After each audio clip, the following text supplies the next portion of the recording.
Hey, what's up guys, and welcome back to Anime King 2.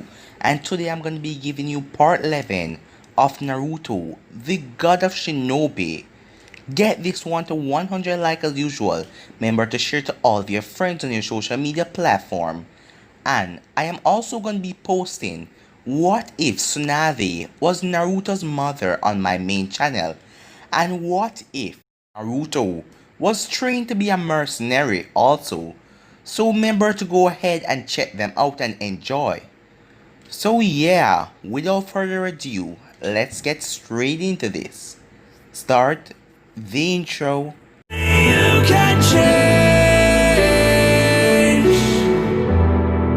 You satisfy the rage in me. Take away my pain.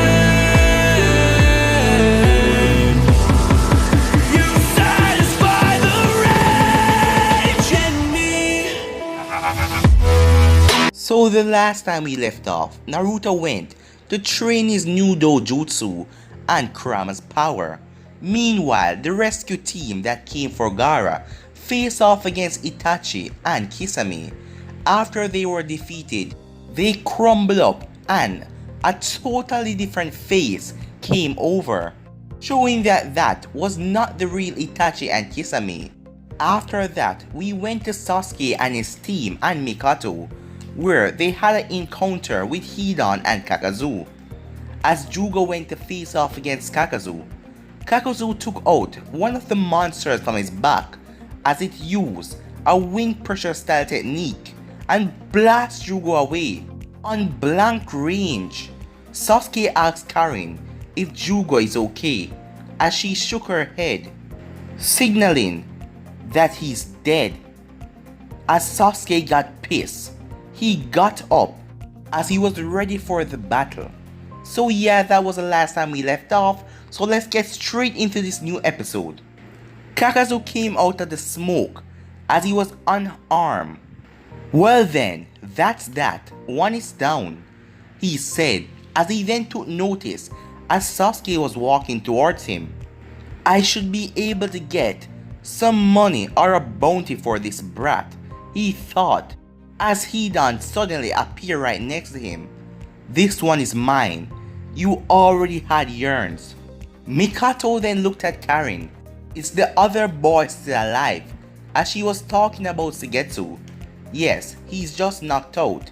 Suigetsu is still alive, said Karin. Sasuke brought his sword out as Mikato walked next to her son. So, which one do you want, mother? Sasuke asked. I will take the Kakuzu fellow, you take the other one, she said. Huh, you really want to fight me, kid, said Hidan. Big mistake, as he was cut off, didn't finish his sentence, as two white snakes trapped him, and Sasuke was already looking right at him with his Sharingan activated, looking him dead in the eye.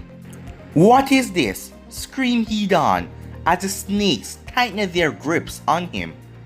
Kakuzu, help me, you idiot!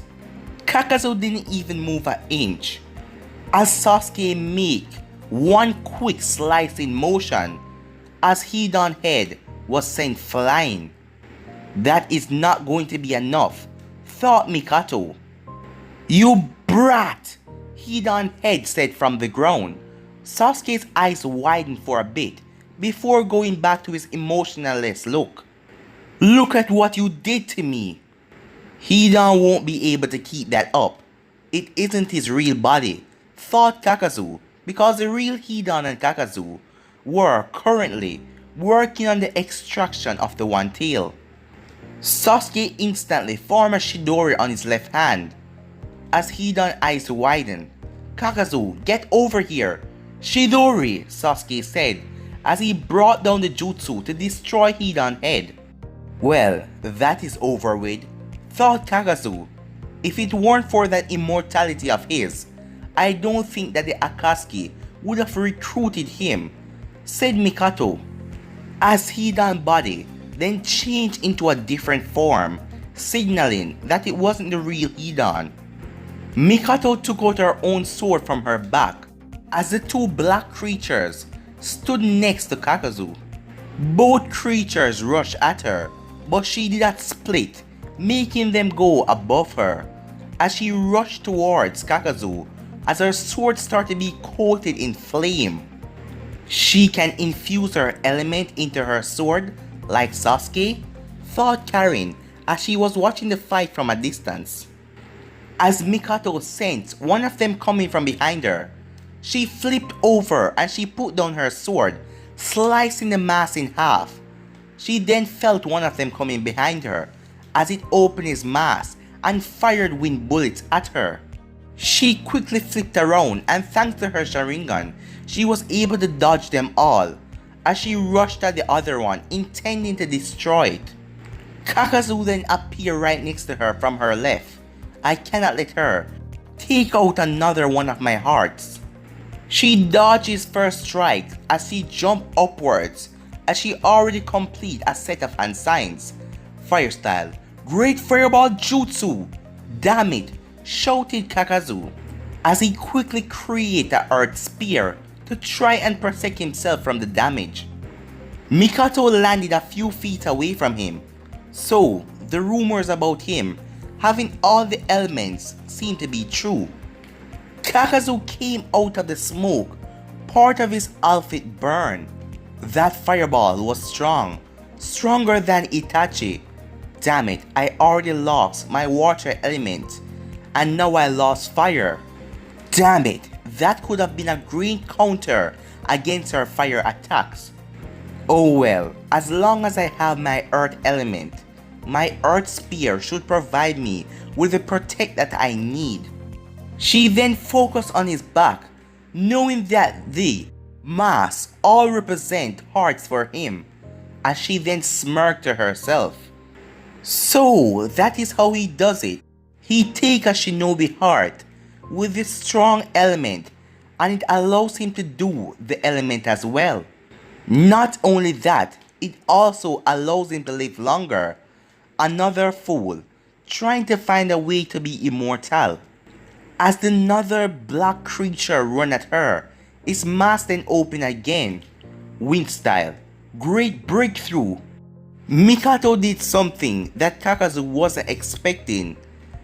Great breakthrough. She did the same technique.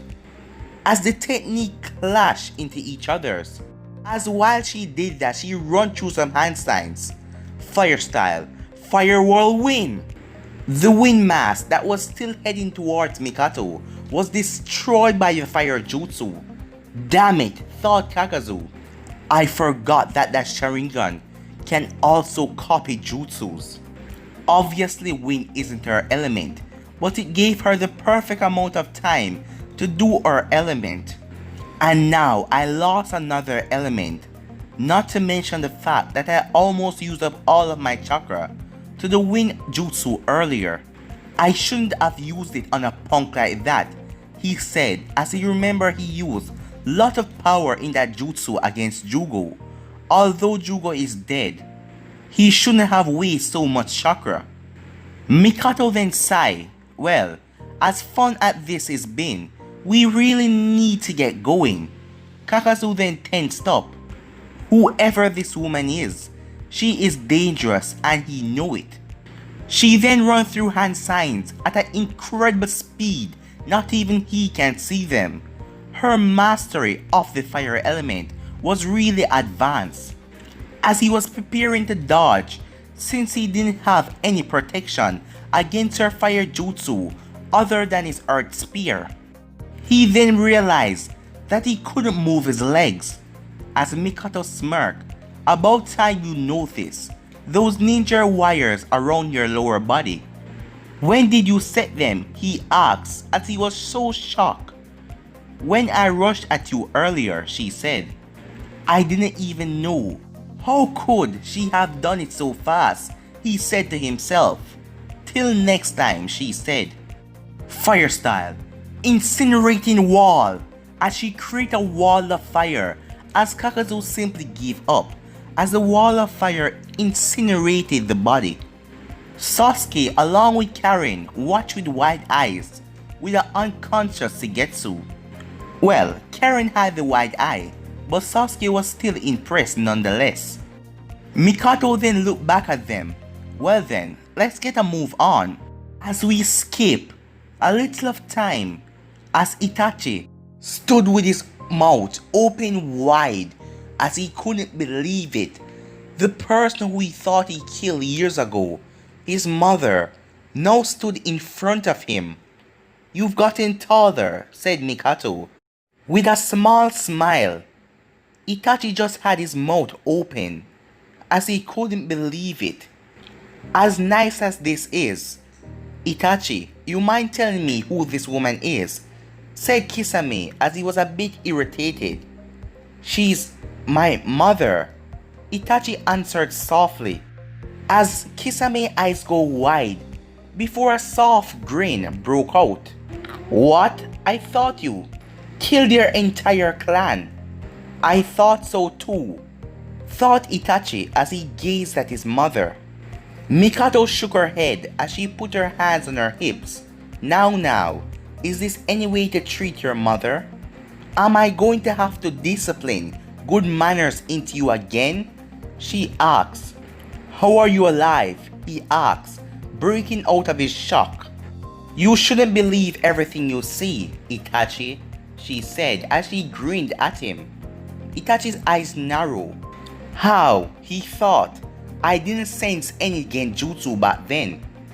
Kisame was just standing there, staring at the small family reunion, quite amused actually. This was the most emotions he has seen Itachi show for their entire time working together. "Well then, what are you doing here?" he said as he went back into his calm demeanor. He then took a glance at Sasuke. "Are you here to take revenge as well?" Mikato shook her head. "You really do underestimate me, don't you? Do you really think that I don't know what that night was all about?" she asked as Itachi's eyes went wide again, as he couldn't believe she couldn't know that this was a request from the Leaf and he needed to do it or his entire clan would be wiped out by Danzo and the army that he sent, and Sasuke would have been killed. So that is the reason why he chose Danzo's side. "How?" he asked as he was shocked. "It doesn't matter right now. Right now you have to come with us. I also know your real reason for joining Akatsuki. And let me tell you, son, you're not protecting Konoha." Itachi's eyes were still widened as he looked at her. "How do you know so much? And what does that mean that I'm not protecting Konoha?" "I am not going to answer your question," she said. "Just come with us." What am I going to do? He asked himself. Somewhere in the back of his mind, the only thing he wanted to do right now was kill Danzo and make him pay, because when Mikato said that she knew the real reason, it brought up memories about what Danzo forced him to do. But he knew that not all of Konoha was evil like Danzo. "What are you trying to do?" he asked her. Mikato raised her eyebrow. "You know that not all of Konoha are guilty." "What are you talking about?" Sasuke interrupted. He hated to see his brother try and defend Konoha.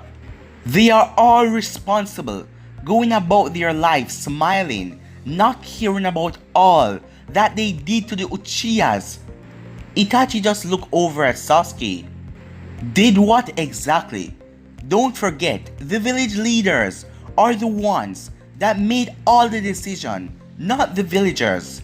As Sasuke was about to let out his rage and scream at his brother again, but Mikato raised her arm, making him go quiet, as he remembered their argument when Mikato told him that Itachi was doing all of this to protect Konoha and him. "What you say is true in part. At first, the only thing I wanted to do was kill all of the elders. But now, things have changed," she said. Itachi turned as he raised an eyebrow. "What is she talking about?" he said. "Could it be? Are you talking about the civilian council? He asked out loud. You should know that they know nothing about the rebellion, just like the rest of the shinobi council. Mikato shook her head. No, that is not it. The civilian council is just made up of fool and arrogant people. They know nothing, she said, making Itachi raise her eyebrow again, as he didn't understand. You know about Uzumaki Naruto disappearance, right? She asked, as Itachi nodded, not knowing what Naruto had to do with this. Well then, you should also know that he plans on destroying all of Konoha, not just the elders. Itachi's eyes widened. He wasn't expecting that. He wanted to destroy Konoha? He was the last person Itachi would ever think that would try to destroy or hurt anyone inside of Konoha, even though he was treated badly as a child. He knew about Naruto, who always strived to become Hokage. Mikato sighed at her son's disbelieving look. The Uchiha massacre is not the only thing that the village has done. If they could do this to us, what makes you think that they won't do something like that to another clan? She asked. What are you talking about? Said Itachi. Mikato shook her head once more. As I told you, son, I cannot discuss this here. They are unwelcome ears listening to us, she said as she glanced at Kisame. Not to mention the fact that Zetsu could be here. It wouldn't surprise me if he somehow could shield his presence better and be listening to us right now. Kisame, who had been listening the whole time, made a disappointing face. Bummer, he thought, as he wanted to know a bit more. He then got ready as he take off Samehata. Itachi still wasn't convinced, but he was curious. What could have happened, he wondered. Sasuke looked at his brother with a confused look. Why would he want to protect that village so much? All they care about is their self. He's right about that, said Mikato, but we weren't much better. But that village, you have done enough for it, and it will step over anyone, even the people who they call allies. Enough of this, screamed Itachi, making Kisame jump. Did Itachi just scream? Just what are you talking about? Said Itachi. Well, said Mikato as she wasn't fazed because of his scream. If I told you that a person that was innocent and risked their life to protect Konoha and they were betrayed by Konoha, what would you say? Itachi just narrowed his eyes. Just what are you saying? It's Kushina Uzumaki. She was betrayed by Konoha. Itachi just stared at her. Meanwhile, at the Akatsuki base, what are we going to do now? Asked Sasori as Itachi and Kisame phased out of the place because they were sitting on the rock before Mikato come and disturb them. We have no choice, said Pain, but to continue. It will take longer, but we have to finish it. He turned to Zetsu. What is their situation? I don't know, said the white half. Something is blocking us, said the black half. Pain just narrowed his eyes as he did not believe him. But there was still a chance at the unknown Uchiha female had something to do with it. As Zetsu glanced out of space, Tobi will have to know about this, White Zetsu thought to himself. What did you just say? Asked Itachi as he looked in disbelief. As Itachi, when he was back at the village, he knew Kushina quite well, and he also kind of looked up to her, as he couldn't believe what Mikato, his mother, just told him. I cannot tell you anything else. Just come with me, son, and I will explain that you have been protecting the wrong village. That place is nothing but pure anger and hatred and suffering. Itachi was having an internal battle. Should he go He had always looked up to Kushina, always admired how strong she was. She was also always there for him during the Third Shinobi War, helping him overcome things that he saw when his mother couldn't. She was like an older sister to him. He was deeply sad when he heard that she died. "So, are you considering going?" asked Kisame with an unreadable face expression. Itachi turned and looked at him. "If he went with his mother," as Kisame then cut him off. "If you go," started Kisame, "you know what I will have to do," he said with an emotionless voice. As Itachi looked at his mother, could she be telling the truth? I sensed no deception. "I have no choice." As he turned back and looked at Kisame, as he know if his mother is lying, he won't be able to return back to the Akatsuki. But he doesn't care. The truth is all that he matters about right now. "Yes, I am going." Kisame then chuckled. "Well then, it was a pleasure working with you, Itachi," he said. Itachi then smirked. "Same here, Kisame." Suddenly, Kisame removed Samihara from his back. As Kisame jumped back and ran through hand signs as he was preparing to end this, as Kisame started to release some of his chakra, making the area dense, as Sasuke felt the power and the chakra coming off of him. But guys, I'm gonna be ending this episode right here. If you want to see the next part of this, you already know what to do. Like, subscribe, comment down below, and turn on that bell notification to stay posted. And remember, I am also going to be posted what if Tsunade was Naruto's mother on my main channel, and what if Naruto was trained to be a mercenary. So go ahead and check them out, guys, and enjoy. But for now, I'm out of here, guys. Peace.